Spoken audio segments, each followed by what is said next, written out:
நாள் 86 தியான பகுதி உபாகமம் 19ஆம் அதிகாரம் மற்றும் 20ஆம் அதிகாரம். 19ஆம் அதிகாரத்தை நாம் வாசிப்போமானால் அதில் மோசே இஸ்ரவேல் ஜனங்களை நோக்கி, உன் தேவனாகிய கர்த்தர் உனக்கு கொடுக்கும் தேசத்தின் ஜாதிகளை உன் தேவனாகிய கர்த்தர் வேறிற்று போக பண்ணுவதினால் நீ அவர்கள் தேசத்தை சுதந்திரித்துக் கொண்டு அவர்கள் பட்டணங்களிலும் அவர்கள் வீடுகளிலும் குடியேறும் போது நீ உன் தேவனாகிய கர்த்தர் உனக்கு சுதந்திரிக்க கொடுக்கும் உன் தேசத்தின் நடுவிலே உனக்காக 3 பட்டணங்களை பிரித்து வைக்க கடவா என்பதாக சொல்லுகிறார். அதாவது இஸ்ரவேல் ஜனங்கள் அந்த தேசத்தை சுதந்திரத்த பிற்பாடு அந்த தேசத்தில் 3 பட்டணங்களை பிரித்து வைக்க வேண்டுமாம். எதற்காகவென்றால் மோசே சொல்லுகிறார், கொலை செய்த எவனும் அங்கே ஓடி போய் உன் தேவனாகிய கர்த்தர் உன்னை சுதந்திரிக்க பண்ணுகிற உன் தேசத்தின் எல்லையை நீ 3 பங்காக பகுத்து அதற்கு வழியை உண்டு பண்ண கடவாய்.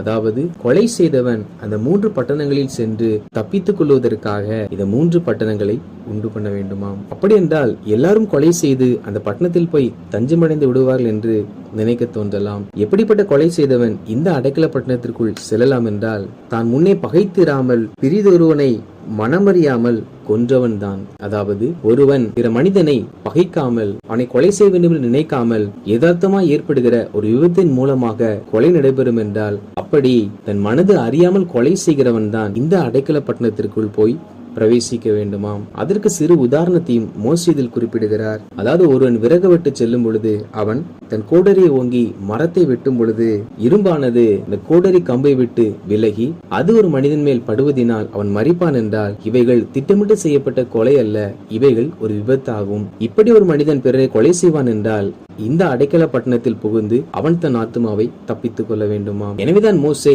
3 பட்டணங்களை உருவாக்கும்படி சொல்லுகிறார். இவர்கள் ஏன் கொலை செய்யப்படக்கூடாது என்றால், மோசே சொல்லுகிறார், உன் தேவனாகிய கர்த்தர் உனக்கு சுதந்திரமாய் கொடுக்கும் முன் தேசத்தில் குற்றமில்லாத இரத்தம் சிந்தப்படுகிறதினால் உன்மேல் இரத்த பலி சுமராதபடிக்கு இந்த 3 பட்டணங்களும் அல்லாமல் இன்னும் 3 பட்டணங்களையும் ஏற்படுத்த கடவாய். அதாவது இவன் வேணுமென்றே அவனை கொலை செய்யவில்லை, இது ஒரு விபத்து. எனவே இவன் மேல் குற்றம் இல்லை. ஆனால் இந்த கோடரியை உரிமையாளரை இப்பொழுது இவன் கொலை செய்யாதென்று கொலை செய்வார்கள் என்றால், இவன் குற்றம் செய்யாததினால் இவன் ரத்தம் அந்த பூமியில் சிந்தப்படும். அப்படி குற்றமில்லாத ரத்தம் சிந்தப்படும் என்றால் அது அந்த பூமிக்கு சாபமாய் மாறிவிடும். அப்படி குற்றமில்லாத ரத்தம் பூமியில் சிந்தப்படும் பொழுது அந்த இரத்தத்தின் நிமித்தமாக தேவனுடைய தண்டனைகளும் நியாய தீர்ப்புகளும் அந்த பூமி மேல் வந்தடையும். எனவேதான் மோசே இரத்த பலிகள் தேசத்தில் வராதபடிக்கு அறியாமல் கொலை செய்தவனை இந்த அடைக்கல பட்டணத்தில் தஞ்சமடையும்படி சொல்லுகிறார். மேலும் மோசே ஒருவன் பிறனை பகைத்து கொலை செய்து அவன் இந்த அடைக்கல பட்டணத்துக்குள் புகுந்தால் அவனை மூப்பர்கள் வெளியே அழைத்து வந்து அவன் திட்டமிட்டு கொலை செய்தபடியினால் அவனை கொலை செய்ய வேண்டும் என்பதாக சொல்லுகிறார். குற்றம் செய்யாதவனை கொலை செய்ய வேண்டாம் என்று சொல்லுகிறார், குற்றம் செய்தவனை கொலை செய்ய வேண்டும் என்று சொல்லுகிறார். அப்படி என்றால் குற்றம் செய்தவனுடைய ரத்தம் சிந்தப்படும் பொழுது தேசத்தில் இரத்த பலி உண்டாகாதா என்று கேட்போம் என்றால், இரத்தம் சிந்துதலினால் தேசத்தில் தீட்டு உண்டாகாது. குற்றமில்லாத இரத்தம் சிந்தப்படுவதனால் தான் தேசத்தில் இரத்த பலிகள் உண்டாகும். இவன் கொலை செய்தபடியினால் இவன் இரத்தத்தின் நிமித்தமாக எந்த ஒரு பலிகளும் தேசத்தின் மேல் வருவதில்லை. எனவே கொலை செய்தவனை கொலை செய்ய வேண்டும் என்று கர்த்தர் சொன்ன வார்த்தைகளை மோசே ஜனங்களுக்கு சொல்லுகிறார். ஏன் அவ்வாறு செய்ய வேண்டும் என்றால், மோசே சொல்லுகிறார், உன் கண் அவனுக்கு இறங்க வேண்டாம், குற்றமில்லாத இரத்த பலியை இஸ்ரவேலை விட்டு விலக்க கடவாய், அப்பொழுது நீ நன்றாயிருப்பாய். அதாவது இப்படி குற்றமில்லாத இரத்தத்தை சிந்த பண்ணுகிறவன் கொலை செய்யப்படாவிட்டால் இரத்த பலிகள் இஸ்ரவேல் ஜனங்கள் மேல் வந்தடையுமாம். எனவே நீ நன்றாய் இருப்பதற்காக இவர்களை கொலை செய்ய வேண்டும் என்று மோசே இஸ்ரவேல் ஜனங்களுக்கு சொல்லியிருக்கிறார். மேலும் மோசே, உன் தேவனாகிய கர்த்தர் உனக்கு சுதந்திரமாய் கொடுக்கும் தேசத்தில் உன் கைவசமாய் இருக்கும் காணியாட்சியிலே முன்னோர்கள் குறித்திருக்கிற பிறனுடைய எல்லையை ஒற்றி போடாயாக.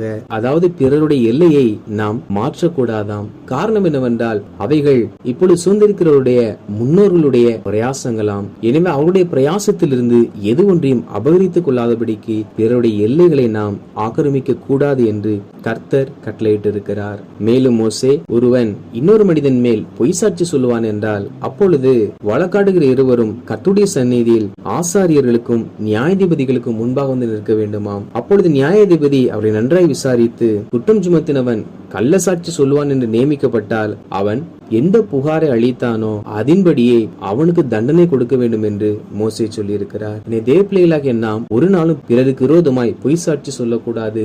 நாம் எந்த பொய்யை ஒருத்தர் மேல் சுமத்தி அவள் தண்டிக்கப்பட வேண்டும் என்று நினைக்கிறோமோ அந்த பழிகள் நம்மேல் சுமத்தப்படும், நாம் தண்டிக்கப்படுவோம். எனவே நாம் பிறருக்கு விரோதமாய் பொய் சாட்சி சொல்லாதபடிக்கு எச்சரிக்கையா இருக்க வேண்டும். 20ஆம் அதிகாரத்தை வாசிப்போமானால் அதில் மோசே இஸ்ரவேல் ஜனங்களை நோக்கி, நீ உன் சத்துருக்களுக்கு எதிராக யுத்தம் செய்ய புறப்பட்டு போகையில் குதிரைகளையும் ரதங்களையும் உன்னிலும் பெரிய கூட்டமாகிய ஜனங்களையும் கண்டால் அவர்களுக்கு பயப்படாயாக. உன்னை எகிப்து தேசத்திலிருந்து புறப்பட பண்ணின உன் தேவனாகிய கர்த்தர் உன்னோடே இருக்கிறார். அதாவது இஸ்ரவேல் ஜனங்கள் அநேக யுத்தங்களை சந்திக்க வேண்டியதா இருக்கும்.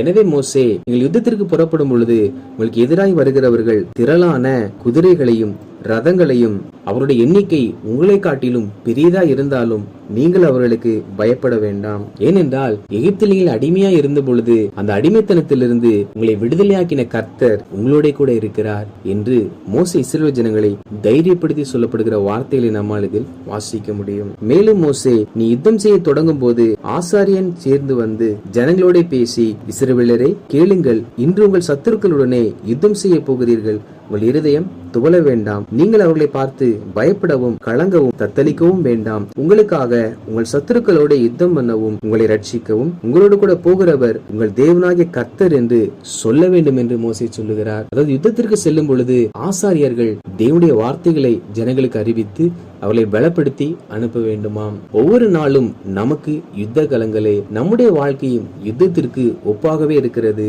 ஒவ்வொரு நாளும் நாம் நம்முடைய சொந்த மாம்சத்தை, நமக்கு விரோதமாக எழும்புகிற பொல்லாத மனிதர்களை, நம் எதிராளியாகிய பிசாசானவனை எதிர்த்து யுத்தம் செய்துதான் ஒவ்வொரு நாளும் முன்னேறி செல்ல வேண்டும். எனவே தேவ பிள்ளைகளாகிய நாம் இந்த யுத்த களத்தில் ஒவ்வொரு நாளும் ஜெயப்பெற வேண்டும் என்றால் அந்த யுத்தத்திற்கு செல்வதற்கு முன்பாக தேவனுடைய வார்த்தையினால் நாம் பலப்படுகிறவர்களாய் காணப்பட வேண்டும். எனவே ஒவ்வொரு நாளும் நாம் அதிகாலையில் தேவனுடைய வார்த்தையை தேவ சமூகத்தில் காத்திருந்து ஜெபித்து தேவனுடைய வார்த்தையை பெற்றுக்கொண்டு வாழ்க்கை பயணத்தில் பிரயாணப்படுகிறவர்களா இருக்க வேண்டும்.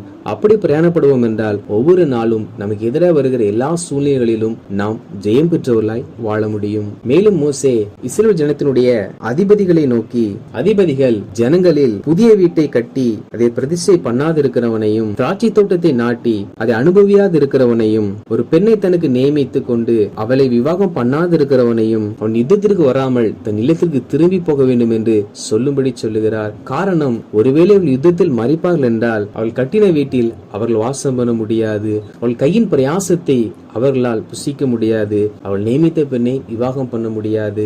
அப்படி என்றால் ஒவ்வொரு மனிதனும் தான் பட்ட பிரயாசத்திற்குரிய பலனை இந்த பூமியில் அவன் அனுபவிக்க வேண்டும். மறுமையில் கர்த்தர் ஒவ்வொரு மனிதனுக்கும் செய்த பிரயாசத்துக்கேற்ற பிரதிபலனை வைத்திருந்தாலும் அவன் பூமியில் வாழும் நாட்களில் அவன் தான் செய்த செயலுக்கேற்ற பலனை பயனை அனுபவிக்க வேண்டும் என்றுதான் கர்த்தர் இந்த வசனங்களை எழுதி கொடுத்திருக்கிறார்.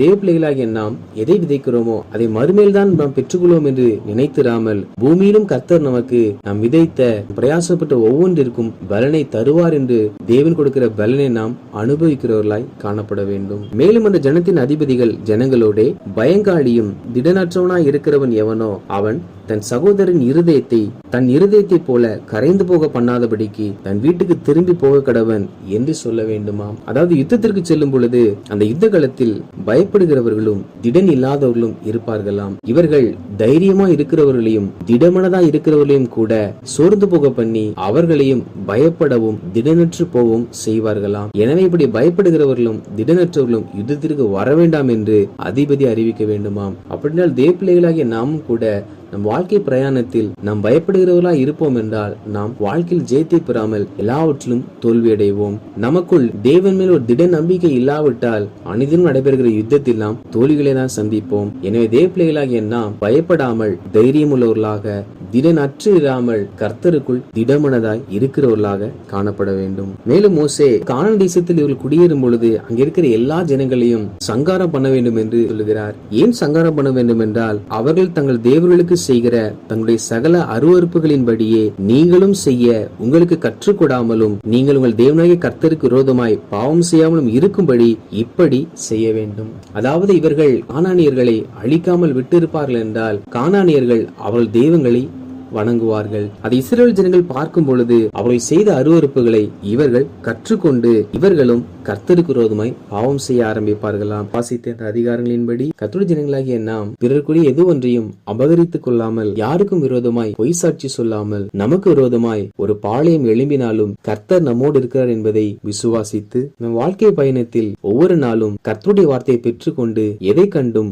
பயப்படாமல் கர்த்தருக்கு விரோதமாய் பாவம் செய்யாமலும், பிற மதத்தினுடைய காரியங்களை கற்றுக்கொள்ளாமலும், கர்த்தருக்கு விரோதமாய் பாவம் செய்யாமலும் இருப்போம். ஆண்டவரை கர்த்தர் தாமே ஒவ்வொரு நாள் நமக்கு ஜெயத்தை கொடுத்து நம்மோடு கூட இருந்து நம்மை வழிநடத்துவாராக.